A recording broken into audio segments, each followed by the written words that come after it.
this video, I wanted to share with you a beautiful crabapple that I'm planting in my driveway garden. Let me just show you what I have in this bed firstly.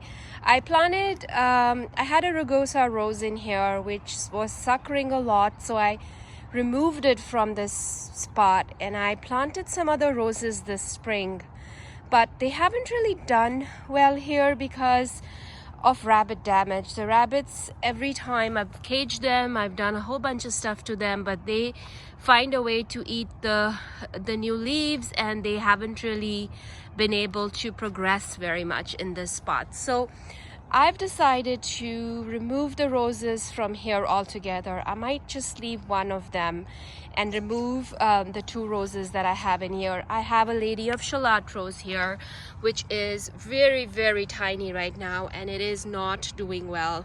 It had put on quite a few leaves and then they got munched again, so I think the plant is just suffering. And then this here is a Gertrude Jekyll. It is also suffering. It's put on quite a bit of leaves, but I think it needs saving. So what I'm gonna do is I'm going to dig these up and I'm going to put them in a pot and overwinter them in my garage, and then next spring I'm going to let them develop a healthier root system, much better foliage, maybe leave them in the pot for a year or two, nurse them back to health, and then I'll find a spot for them in my garden. That's the plan. So I'm going to dig these up, and instead I'm going to plant a beautiful crabapple tree in its spot, and of course I'm going to cage the bottom of the tree because the rabbits might munch on the bark as well. So this is the crabapple tree. As you can see, it's dormant right now. It is something I picked up. I think it was $10. This is called a courageous crabapple. So this is one of those cultivars that does not produce any substantial fruit. It is mostly going to produce these beautiful light pink blooms in the spring, and then it's a shorter, kind of smaller tree which gets to 20 feet tall and just 10 feet wide. So it's a nice narrow tree, columnar tree for this setting that I have here, which is more of a privacy kind of situation. So this one is hardy up to zone 2, so it's very, very hardy. It's covered with pink flowers in early spring, and it's got a broad upright growth habit. New leaves will emerge in a bronzy red color, and then it's going to have a really nice orange fall color as well. So very excited to plant this tree. As you can see, this is not in a burlap, it's just in a pot. It's really looking healthy, and it's looking good. And fall is the best time to plant trees and shrubs. I know I'm hitting it very close to mid-November now. It's November the 9th, or November the 10th today. So I thought this would be a really good tree to plant. It's also I was just reflecting, tomorrow is Remembrance Day, and this tree is called Courageous. So very beautiful structure and tree, and I think it's going to add a beautiful structure here, beautiful height here, and I can always grow a clematis up this tree as well. And I do have a wine and roses standard here, so I think it'll balance the different heights here. There's a big gap in the middle. I was hoping to fill that with roses, but it's okay. I think this area here has evolved over the years. It had a lot of echinacea, which it still has, and I think I'm gonna most likely just leave it in here and then adjust around the tree in the spring if I want to change the configuration of the perennials. But for now, today's job is to just rescue these roses, put the tree in the ground, and put some mulch soil over it and let it settle in for the winter months, and we'll see how this tree blooms next year and how this looks in this area and develops. So let me get planting. Let me dig the roses out. I am going to pot them in these large containers. Roses have deep roots, so they do need a lot of space. So I found some big containers. I think I'm going to be using these containers. I might have another one that's this size, so I might just do both the roses in that size, or the Lady of Shalott is really tiny right now, so I might just use this pot. So I'm going to get the roses in these pots and I'll plant the tree, dig the hole, and I'll show you what that looks like.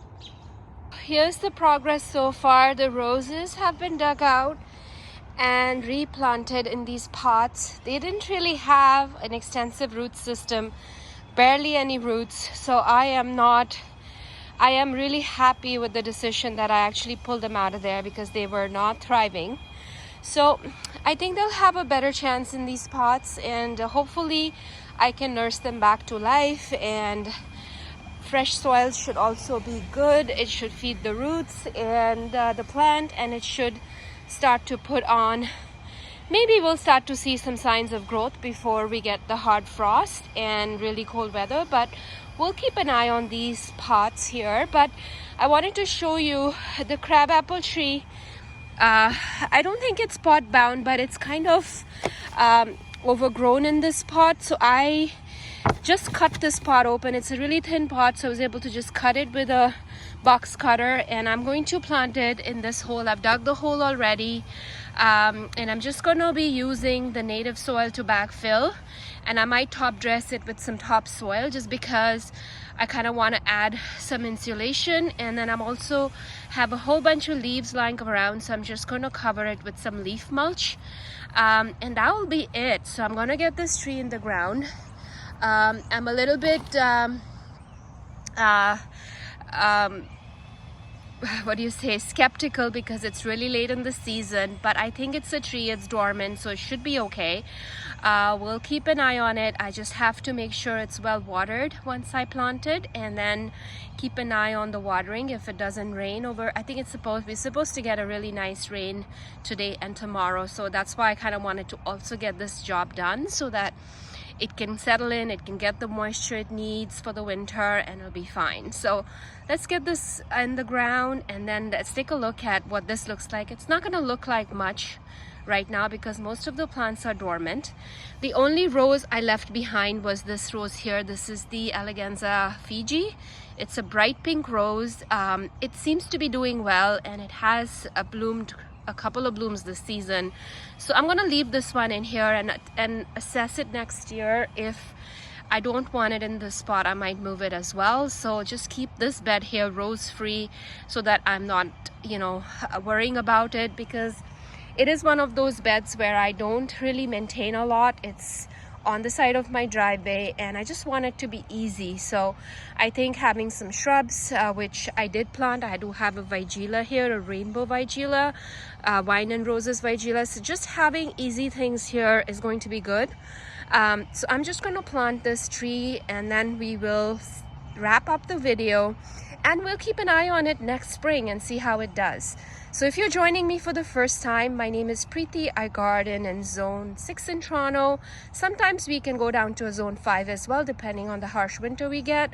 But for most part, we are hovering around the zone 6 mark. At least that's what it tells me when I look up my postal code. So I think it's this tree is going to do just fine. It's hardy up to zone 2, so I'm not worried about it. The only thing I noticed, it does have a little bit of bark damage, which could have happened because of handling it or whatever the case, but I think it should scab over. It is already starting to heal itself, so I think it'll be okay otherwise. I'm so excited to plant this courageous crabapple tree here. It is actually a hybrid variety. I was looking it up, and it is a mix, Malus Dulorens. Lawrence is also one of its names. So I'm excited to see this flower in the spring and just have something to look forward to in the spring with this tree. So let me get this in the ground, and we'll wrap up the video, and I'll show you what this looks like. So here it is, all planted, and as you can see that I have put wire cage around it just because I don't want the rabbits eating this bark in the winter. So I went a little bit higher than I did double up. I did 2 layers of it just because I don't know, I just want to protect this tree, make sure that it doesn't get nibbled. I really like it. I really think it's going to add a nice structure, a little bit of a divider between the other house, my neighbor's house and my house, and I think it's just going to add all season beauty, because in the winter the bark is going to be beautiful. In the summer it's going to have this really nice coppery green foliage, and also beautiful flowers for what we crab apples are known for, the spring blooms. I'm looking forward to how this tree does in this location. It, I think, looks really good. I do have some other smaller perennials planted here. I do have the echinacea, I have a Russian sage, and I did tuck in a few tulip bulbs at the bottom as I was planting it, because I thought, why not? And I had the opportunity, I had the hole, and I was able to put in, I think I put the pink impressionist tulips. They are a Darwin hybrid, so they are a beautiful vibrant pink color, so I thought it would be really nice with the light pink and white blooms. It'll just pick up on those tones, and it's gonna look really beautiful. So here it is, it's all tucked in for winter. The last planting this season. I'm really thrilled with this change. It's going to look different. It's going to create a different landscape here, and I love it. I love the change, and the roses are taken care of as well, and I will find a nice spot for them in my garden as they grow and get a little bit more healthy. So here it is. I hope you like this video. And if you are thinking about tucking in those plants in the fall, it's still, I think the ground, as long as the ground is workable, you can add those trees and shrubs in the ground. Make sure they are watered. As you can see, it just started to rain, so that I also gave it a drink of water. So I think this tree will be off to a good start. So that's it from me.